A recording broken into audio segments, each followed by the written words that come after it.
I am Alejandro Pita from the Cleveland Clinic, Norwich College of Medicine. I would like to thank the ILLS for making this presentation possible. Today, I will be discussing a chronological overview of 500 minimally invasive liver resections performed at our institution, including some highlights of the changes implemented over the years, which allowed us to overcome a period of stagnation.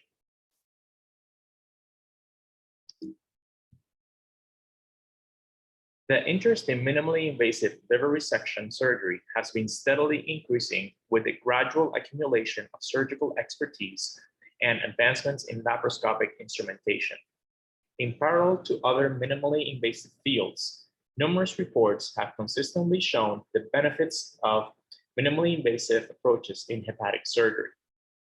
While the interest in expanding the applications of minimally invasive liver resection is high all over the world, most of the extensive minimally invasive experience has been reported from Far East Asian and European institutions, while its adoption in North America has remained limited. Since its inception, the indications of minimally invasive liver resections have expanded from peripheral minor wedge resections to include tumors of higher complexity and those located in posterior liver segments, as well as major anatomical resections. With the increase in interest in creating new programs and expanding existing ones, few programs have successfully established robust minimally invasive practices, while others have encountered certain hurdles along the way. The aim of this study was to review the experience of minimally invasive liver resections at our institution over the course of 15 years, encompassing 500 cases, highlighting the obstacles encountered and the strategies adopted to overcome a stagnation period.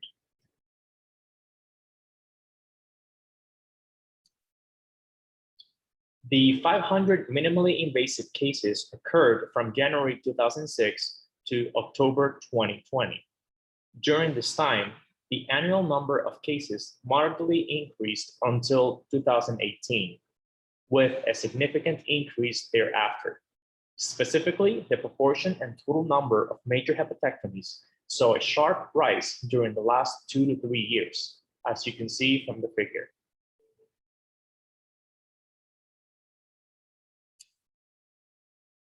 The study cohort was divided into 3 phases.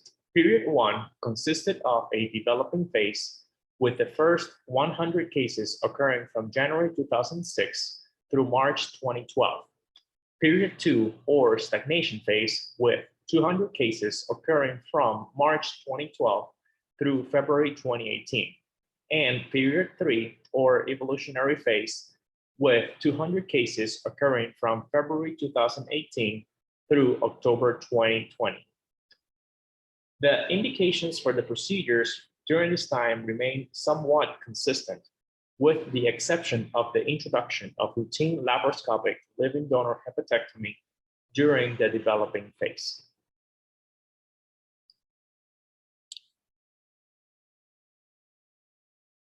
For further understanding of our transition from minor hepatectomy program to a major hepatectomy program, the patient cohorts of each time period were subdivided into sequences of 50 cases.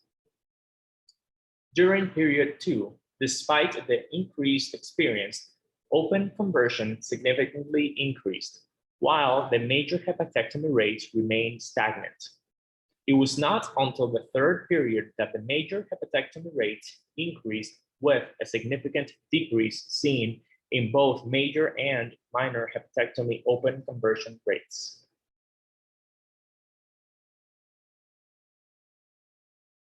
Of the 500 minimally invasive liver resection cases, 80% were done by a purely laparoscopic approach. A total of 71 cases, or 14%, converted to open hepatectomy, most of which occurred during period 2, or the stagnation phase.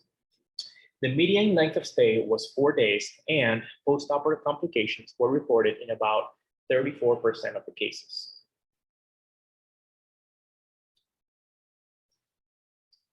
In regards to the specific surgical approach, during the first period, most of the major hepatectomies were completed using a hand-assisted approach. The purely laparoscopic approach increased in period 2, but nearly half of the cases experienced open conversion. In period 2, the number of major hepatectomies significantly rose, and all of these cases were conducted via a purely laparoscopic approach, with a decrease in open conversion rates.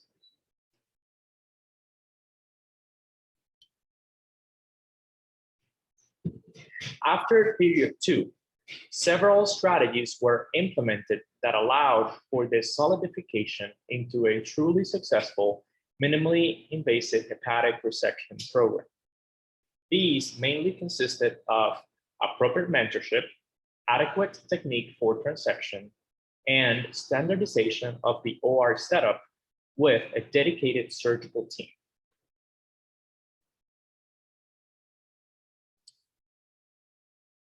Establishing a dedicated OR team with comprehensive education of all personnel, including surgeons, anesthesiologists, scrub nurses, and SPD staff is essential.